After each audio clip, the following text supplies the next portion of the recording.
Rikki Tikki Tavi from The Jungle Book by Rudyard Kipling. Read for you by Nathan Weiland. This is the story of the great war that Rikki Tikki Tavi fought single-handed through the bathrooms of the big bungalow in Sagauli Cantonment. Darzee the tailor bird helped him, and Chuchundra the muskrat, who never comes out into the middle of the floor, but always creeps round by the wall, gave him advice, but Rikki Tikki did the real fighting. He was a mongoose, rather like a little cat in his fur and his tail, but quite like a weasel in his head and his habits. His eyes and the end of his restless nose were pink. He could scratch himself anywhere he pleased, with any leg, front or back, that he chose to use. He could fluff up his tail till it looked like a bottle brush, and his war cry as he scuttled through the long grass was, "Rikki-Tikki-Tav!" One day, a high summer flood washed him out of the burrow where he lived with his mother and father, and carried him, kicking and clucking, down a roadside ditch. He found a little wisp of grass floating there, and clung to it till he lost his senses. When he revived, he was lying in the hot sun, on the middle of a garden path, very draggled indeed, and a small boy was saying, "Here's a dead mongoose. Let's have a funeral." "No," said his mother. "Let's take him in and dry him. Perhaps he isn't really dead." They took him into the house, and a big man picked him up between his finger and thumb and said he was not dead, but half choked. So they wrapped him in cotton wool and warmed him, and he opened his eyes and sneezed. "Now," said the big man, he was an Englishman who had just moved into the bungalow, "don't frighten him, and we'll see what he'll do." It is the hardest thing in the world to frighten a mongoose, because he is eaten up from the nose to tail with curiosity. The motto of all the mongoose family is, "Run and find out," and Rikki Tikki was a true mongoose. He looked at the cotton wool, decided that it was not good to eat, ran all round the table, sat up and put his fur in order, scratched himself, and jumped on the small boy's shoulder. "Don't be frightened, Teddy," said his father. "That's his way of making friends." "Ouch! He's tickling under my chin," said Teddy. Rikki Tikki looked down between the boy's collar and neck, snuffed at his ear, and climbed down to the floor, where he sat rubbing his nose. "Good gracious," said Teddy's mother, "and that's a wild creature. I suppose he's so tame because we've been kind to him." "All mongooses are like that," said her husband. "If Teddy doesn't pick him up by the tail, or try to put him in a cage, he'll run in and out of the house all day long. Let's give him something to eat." They gave him a little piece of raw meat. Rikki Tikki liked it immensely, and when it was finished, he went out into the veranda and sat in the sunshine and fluffed up his fur to make it dry to the roots. Then he felt better. "There are more things to find out about in this house," he said to himself, "than all my family could find out in all their lives. I shall certainly stay and find out." He spent all that day roaming over the house. He nearly drowned himself in the bathtubs, put his nose into the ink on a writing table, and burned it on the end of the big man's cigar, for he climbed up in the big man's lap to see how writing was done. At nightfall, he ran into Teddy's nursery to watch how kerosene lamps were lighted, and when Teddy went to bed, Rikki Tikki climbed up too. But he was a restless companion, because he had to get up and attend to every noise all through the night, and find out what made it. Teddy's mother and father came in, the last thing, to look at their boy, and Rikki Tikki was awake on the pillow. "I don't like that," said Teddy's mother. "He may bite the child." "He'll do no such thing," said the father. "Teddy's safer with that little beast than if he had a bloodhound to watch him. If a snake came into the nursery now, but Teddy's mother wouldn't think of anything so awful." Early in the morning, Rikki Tikki came to early breakfast in the veranda, riding on Teddy's shoulder, and they gave him banana and some boiled egg, and he sat on all their laps, one after the other, because every well-brought-up mongoose always hopes to be a house mongoose some day, and have rooms to run about in, and Rikki Tikki's mother, she used to live in the general's house at Sagauli, had carefully told Rikki what to do if ever he came across white men. Then Rikki Tikki went out into the garden to see what was to be seen.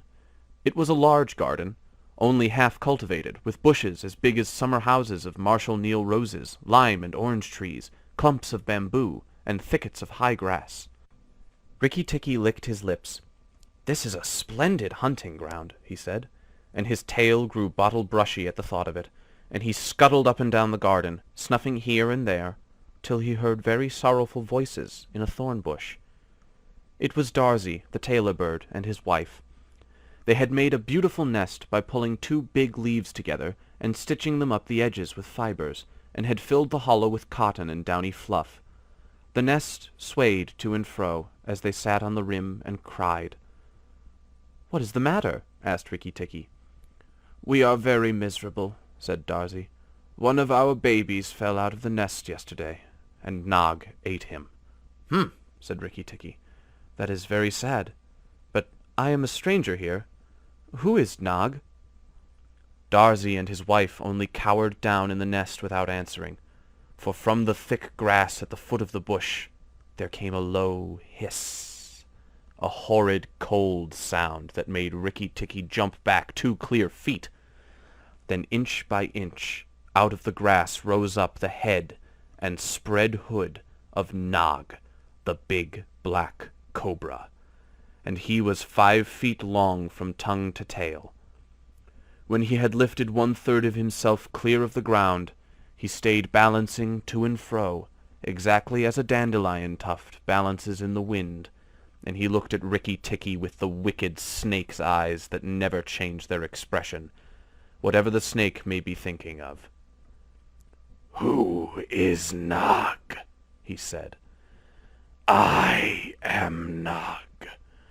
The great god Brahm put his mark upon all our people when the first cobra spread his hood to keep the sun off Brahm as he slept. Look, and be afraid." He spread out his hood more than ever, and Rikki Tikki saw the spectacle mark on the back of it that looks exactly like the eye part of a hook and eye fastening.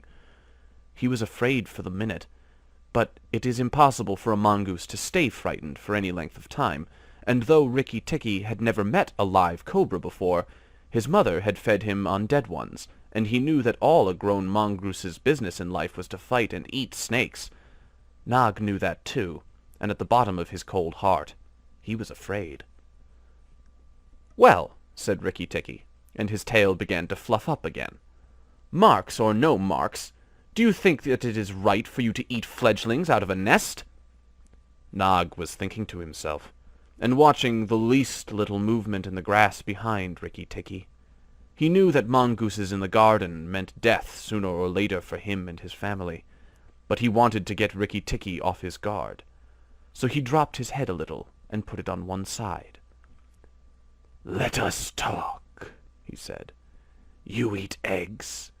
Why should not I eat birds?" "Behind you! Look behind you!" sang Darzee. Rikki Tikki knew better than to waste time in staring. He jumped up in the air as high as he could go, and just under him whizzed by the head of Nagaina, Nog's wicked wife.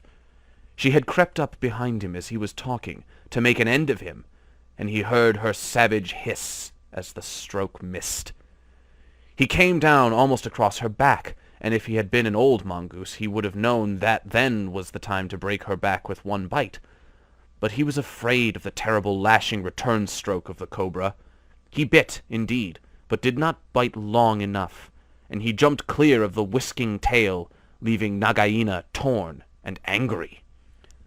"Wicked, wicked Darzee," said Nag, lashing up as high as he could reach toward the nest in the thorn bush.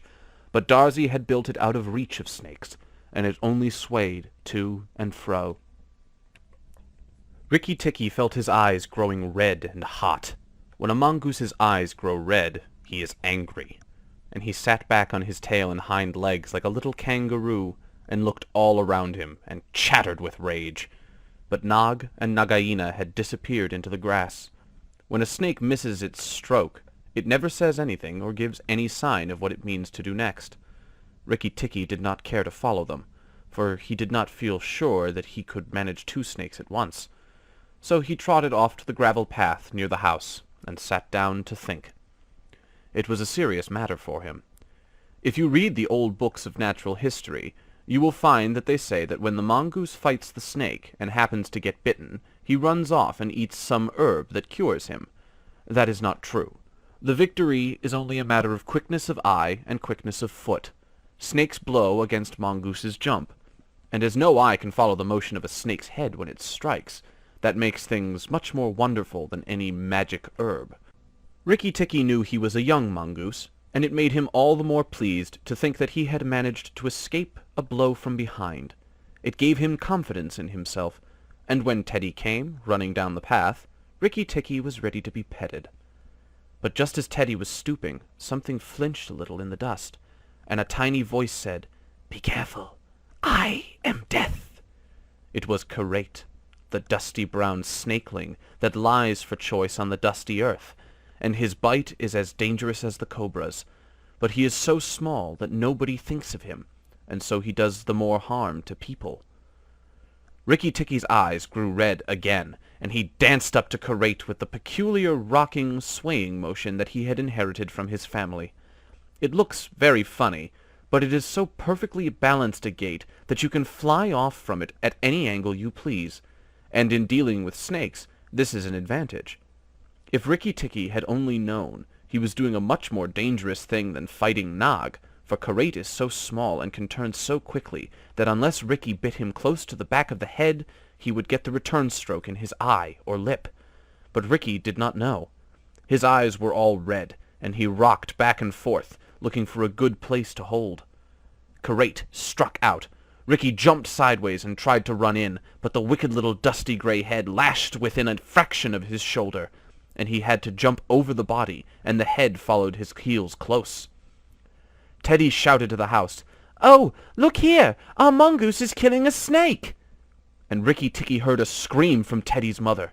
His father ran out with a stick, but by the time he came up, Karate had lunged out once too far, and Rikki-Tikki had sprung, jumped on the snake's back, dropped his head far between his forelegs, bitten as high up the back as he could get hold, and rolled away. That bite paralyzed Karate, and Rikki-Tikki was just going to eat him up from the tail, after the custom of his family at dinner, when he remembered that a full meal makes a slow mongoose, and if he wanted all his strength and quickness ready, he must keep himself thin.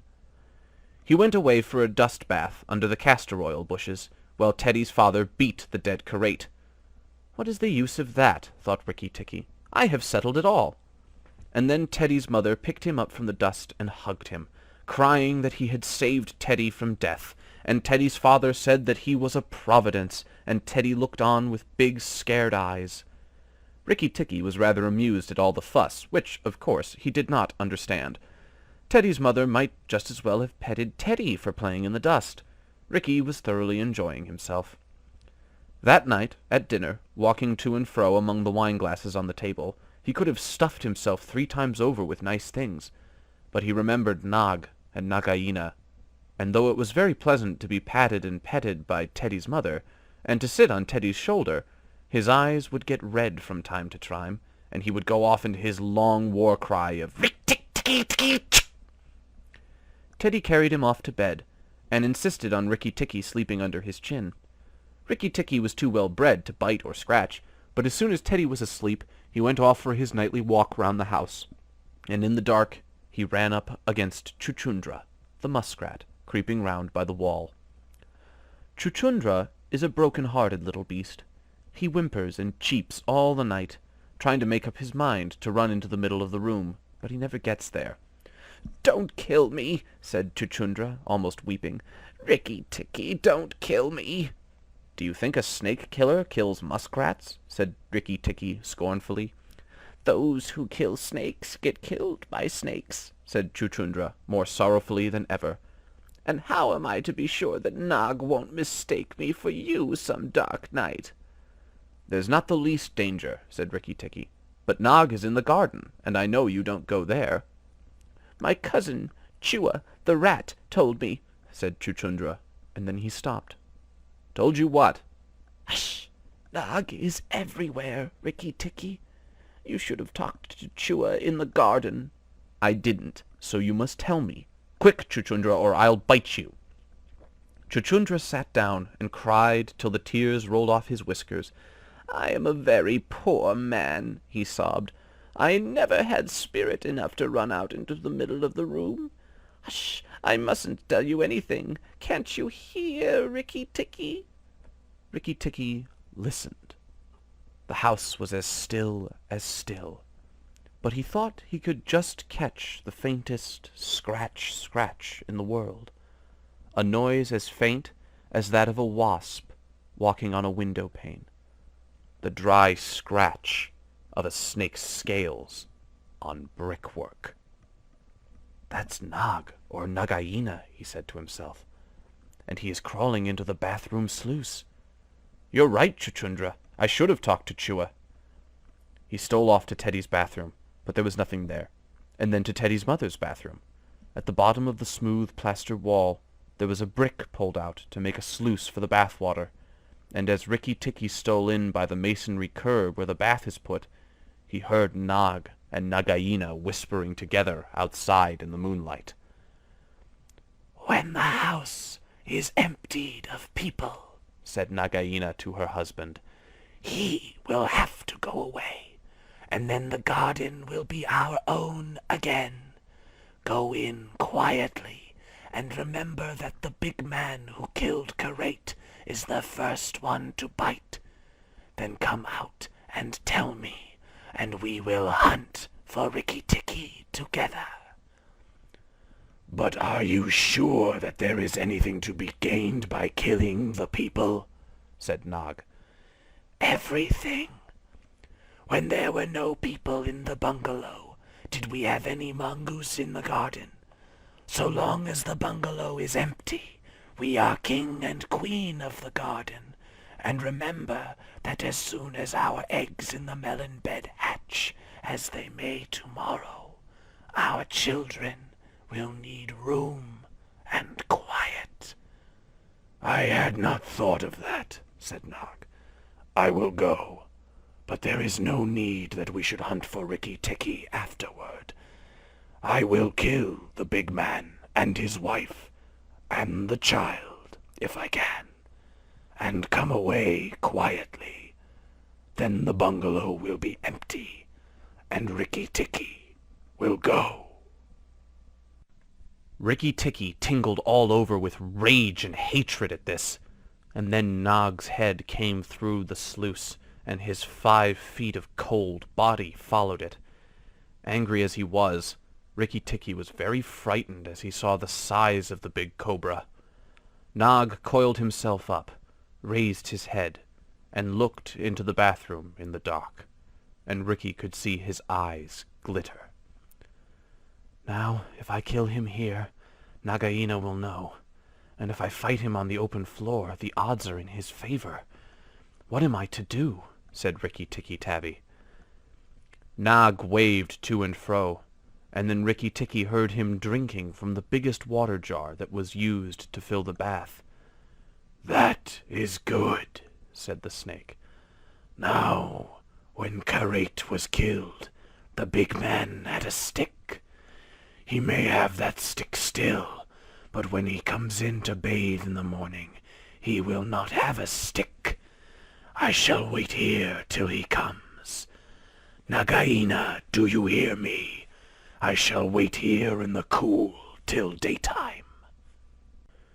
There was no answer from outside, so Rikki Tikki knew Nagaina had gone away. Nag coiled himself down, coil by coil, round the bulge at the bottom of the water jar, and Rikki Tikki stayed still as death. After an hour, he began to move, muscle by muscle, toward the jar. Nag was asleep, and Rikki Tikki looked at his big back, wondering which would be the best place for a good hold. "If I don't break his back at the first jump," said Rikki, "he can still fight. And if he fights... Oh, Rikki." He looked at the thickness of the neck below the hood, but that was too much for him, and a bite near the tail would only make Nag savage. "It must be the head," he said at last. "The head above the hood. And, when I am once there, I must not let go." Then he jumped. The head was lying a little clear of the water jar, under the curve of it, and, as his teeth met, Rikki braced his back against the bulge of the red earthenware to hold down the head. This gave him just 1 second's purchase, and he made the most of it. Then he was battered to and fro as a rat is shaken by a dog, to and fro on the floor, up and down and round in great circles, but his eyes were red, and he held on as the body cart-whipped over the floor, upsetting the tin dipper and the soap dish and the flesh brush, and banged against the tin side of the bath. As he held, he closed his jaws tighter and tighter, for he made sure he would be banged to death, and, for the honor of his family, he preferred to be found with his teeth locked. He was dizzy, aching, and felt shaken to pieces, when something went off like a thunderclap just behind him. A hot wind knocked him senseless, and red fire singed his fur. The big man had been wakened by the noise, and had fired both barrels of a shotgun into Nog just behind the hood. Rikki-Tikki held on with his eyes shut, for now he was quite sure he was dead. But the head did not move, and the big man picked him up and said, "It's the mongoose again, Alice. The little chap has saved our lives now." Then Teddy's mother came in with a very white face, and saw what was left of Nog, and Rikki-Tikki dragged himself to Teddy's bedroom, and spent half the rest of the night shaking himself tenderly to find out whether he really was broken into 40 pieces, as he fancied. When morning came, he was very stiff, but well pleased with his doings.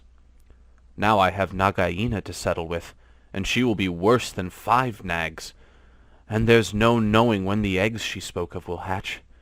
Goodness, I must go and see Darzee," he said. Without waiting for breakfast, Rikki-Tikki ran to the thorn bush where Darzee was singing a song of triumph at the top of his voice. The news of Nog's death was all over the garden, for the sweeper had thrown the body on the rubbish heap. "Oh, you stupid tuft of feathers," said Rikki-Tikki angrily. "Is this the time to sing?" "Nog is dead, is dead, is dead," sang Darzee. "The valiant Rikki-Tikki caught him by the head and held fast. The big man brought the bang-stick, and Nog fell in 2 pieces. He will never eat my babies again." "All that's true enough, but where's Nagaina?" said Rikki-Tikki, looking carefully round him. "Nagaina came to the bathroom sluice and called for Nag," Darzee went on, "and Nag came out on the end of a stick. The sweeper picked him up on the end of a stick and threw him on the rubbish heap. Let us sing about the red-eyed Rikki-Tikki!" And Darzee filled his throat and sang. "If I could get up to your nest, I'd roll all your babies out," said Rikki-Tikki. "You don't know when to do the right thing at the right time. You're safe enough in your nest there, but it's war for me down here. Stop singing a minute, Darzee." "For the great, the beautiful Rikki-Tikki's sake, I will stop," said Darzee. "What is it, O killer of the terrible Nog? Where is Nagaina for the 3rd time?" "On the rubbish heap by the stables, mourning for Nag." "Great is Rikki-Tikki with the white teeth." "Bother my white teeth! Have you ever heard where she keeps her eggs?" "In the melon bed, on the end nearest the wall, where the sun strikes nearly all day. She had them there weeks ago." "And you never thought it worth while to tell me?" "The end nearest the wall, you said." "Rikki-Tikki, you are not going to eat her eggs." "Not eat exactly, no. Darzee, if you have a grain of sense, you will fly off to the stables and pretend that your wing is broken, and let Nagaina chase you away to this bush. I must get to the melon bed, and if I went there now, she'd see me." Darzee was a feather-brained little fellow who could never hold more than one idea at a time in his head, and just because he knew that Nagaina's children were born in eggs like his own, he didn't think at first that it was fair to kill them. But his wife was a sensible bird, and she knew that cobras' eggs meant young cobras later on. So she flew off from the nest, and left Darzee to keep the babies warm and continue his song about the death of Nog. Darzee was very like a man in some ways. She fluttered in front of Nagaina by the rubbish heap, and cried out, "Oh, my wing is broken! The boy in the house threw a stone at me and broke it!" Then she fluttered more desperately than ever. Nagaina lifted up her head and hissed, You warned Rikki Tikki when I would have killed him. Indeed and truly, you've chosen a bad place to be lame in." And she moved toward Darzy's wife, slipping along over the dust. "The boy broke it with a stone!" shrieked Darzy's wife. "Well, it may be some consolation to you when you're dead to know that I shall settle accounts with the boy. My husband lies on the rubbish heap this morning, but before night the boy in the house will lie very still. What is the use of running away? I am sure to catch you, little fool. Look at me." Darzy's wife knew better than to do that, for a bird who looks at a snake's eyes gets so frightened that she cannot move. Darzy's wife fluttered on, piping sorrowfully and never leaving the ground, and Nagaina quickened her pace. Rikki Tikki heard them going up the path from the stables, and he raced for the end of the melon patch near the wall. There, in the warm litter about the melons, very cunningly hidden, he found 25 eggs, about the size of a bantam's eggs, but with whitish skin instead of shell. "I was not a day too soon," he said, for he could see the baby cobras curled up inside the skin, and he knew that the minute they were hatched they could each kill a man or a mongoose. He bit off the tops of the eggs as fast as he could, taking care to crush the young cobras, and turned over the litter from time to see whether he had missed any. At last there were only 3 eggs left, and Rikki Tikki began to chuckle to himself, when he heard Darzy's wife screaming, "Rikki Tikki, I led Nagaina toward the house, and she has gone into the veranda, and, oh, come quickly, she means killing!" Rikki Tikki smashed 2 eggs and tumbled backward down the melon bed with the 3rd egg in his mouth, and scuttled to the veranda as hard as he could put foot to the ground. Teddy and his mother and father were there at early breakfast, but Rikki Tikki saw that they were not eating anything. They sat stone still, and their faces were white. Nagaina was coiled up on the matting by Teddy's chair, within easy striking distance of Teddy's bare leg, and she was swaying to and fro, singing a song of triumph. "Son of the big man that killed Nag," she hissed, "stay still. I am not ready yet. Wait a little. Keep very still, all you 3. If you move, I strike, and if you do not move, I strike. Oh, foolish people who killed my Nag." Teddy's eyes were fixed on his father, and all his father could do was to whisper, "Sit still, Teddy. You mustn't move, Teddy. Keep still." Then Rikki Tikki came up and cried, "Turn round, Nagaina! Turn and fight!" "All in good time," said she, without moving her eyes. "I will settle my account with you presently. Look at your friends, Rikki Tikki. They are still and white. They are afraid. They dare not move, and if you come a step nearer, I strike." "Look at your eggs," said Rikki Tikki, "in the melon bed near the wall. Go and look, Nagaina." The big snake turned half round, and saw the egg on the veranda. "Ah! Give it to me," she said. Rikki Tikki put his paws, one on each side of the egg, and his eyes were blood-red. What price for a snake's egg? For a young cobra? For a young king cobra? For the last, the very last of the brood? The ants are eating all the others down by the melon bed. Nagaina spun clear round, forgetting everything for the sake of the one egg.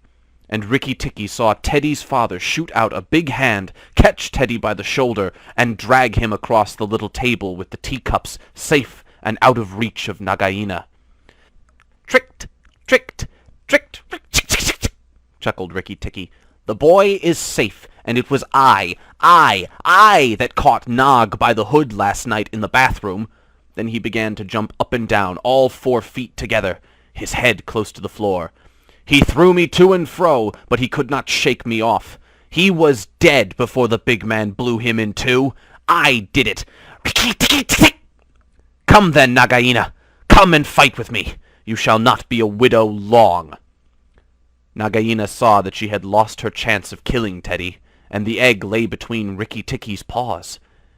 "Give me the egg, Rikki Tikki. Give me the last of my eggs, and I will go away and never come back," she said, lowering her hood. "Yes, you will go away, and you will never come back, for you will go to the rubbish heap with Nag. Fight, widow! The big man has gone for his gun. Fight!" Rikki Tikki was bounding all round Nagaina, keeping just out of reach of her strikes, his little eyes like hot coals. Nagaina gathered herself together and flung out at him. Rikki Tikki jumped up and backward. Again and again and again she struck, and each time her head came with a whack on the matting of the veranda, and she gathered herself together like a watch-spring. Then Rikki Tikki danced in a circle to get behind her, and Nagaina spun round to keep her head to his head, so that the rustle of her tail on the matting sounded like dry leaves blown along by the wind. He had forgotten the egg. It still lay on the veranda, and Nagaina came nearer and nearer to it, till at last, while Rikki Tikki was drawing breath, she caught it in her mouth, turned to the veranda step, and flew like an arrow down the path, with Rikki Tikki behind her. When the cobra runs for her life, she goes like a whiplash flicked across a horse's neck. Rikki Tikki knew that he must catch her, or all the trouble would begin again. She headed straight for the long grass by the thorn bush, and as he was running, Rikki Tikki heard Darzee still singing his foolish little song of triumph. But Darzee's wife was wiser. She flew off her nest as Nagaina came along, and flapped her wings about Nagaina's head. If Darzee had helped, they might have turned her, but Nagaina only lowered her hood and went on. Still, the instant's delay brought Rikki Tikki up to her, and as she plunged into the rat hole where she and Nag used to live, his little white teeth were clenched on her tail, and he went down with her. And very few mongooses, however wise and old they may be, care to follow a cobra into its hole. It was dark in the hole, and Rikki Tikki never knew when it might open out and give Nagaina room to turn and strike at him. He held on savagely, and struck out his feet to act as brakes on the dark slope of the hot, moist earth. Then the grass by the mouth of the hole stopped waving, and Darzee said, "It is all over with Rikki Tikki. We must sing his death song. Valiant Rikki Tikki is dead, for Nagaina will surely kill him underground." So he sang a very mournful song that he made up all on the spur of the moment, and just as he got to the most touching part, the grass quivered again, and Rikki Tikki, covered with dirt, dragged himself out of the hole, leg by leg, licking his whiskers. Darzee stopped with a little shout. Rikki Tikki shook some of the dust out of his fur and sneezed. "It's all over," he said. "The whittle will never come out again." And the red ants that lived between the grass and stems heard him, and began to troop down one after another to see if he had spoken the truth. Rikki Tikki curled himself up in the grass and slept where he was. Slept and slept till it was late in the afternoon, for he had done a hard day's work. "Now," he said when he awoke, "I will go back to the house. Tell the coppersmith, Darzee, and he will tell the garden that Nagaina is dead." The coppersmith is a bird who makes a noise exactly like the beating of a little hammer on a copper pot, and the reason he is always making it is because he is the town crier to every Indian garden, and tells all the news to everybody who cares to listen. As Rikki Tikki went up the path, he heard his "attention" notes, like a tiny dinner gong, and then the steady ding-dong, tuck! Nag is dead, dong! Nagaina is dead, ding-dong, tuck! That set all the birds in the garden singing, and the frogs croaking, for Nag and Nagaina used to eat frogs as well as little birds. When Rikki got to the house, Teddy and Teddy's mother, she looked very white still, for she had been fainting, and Teddy's father came out and almost cried over him, and that night he ate all that was given him till he could eat no more, and went to bed on Teddy's shoulder, where Teddy's mother saw him when she came to look late that night. "He saved our lives, and Teddy's life," she said to her husband. "Just think, he saved all our lives." Rikki Tikki woke up with a jump, for all the mongooses are light sleepers. "Oh, it's you," said he. "What are you bothering for? All the cobras are dead, and if they weren't, I'm here." Rikki-Tikki had a right to be proud of himself, but he did not grow too proud, and he kept that garden as a mongoose should keep it, with tooth and jump and spring and bite, till never a cobra dared show its head inside the walls.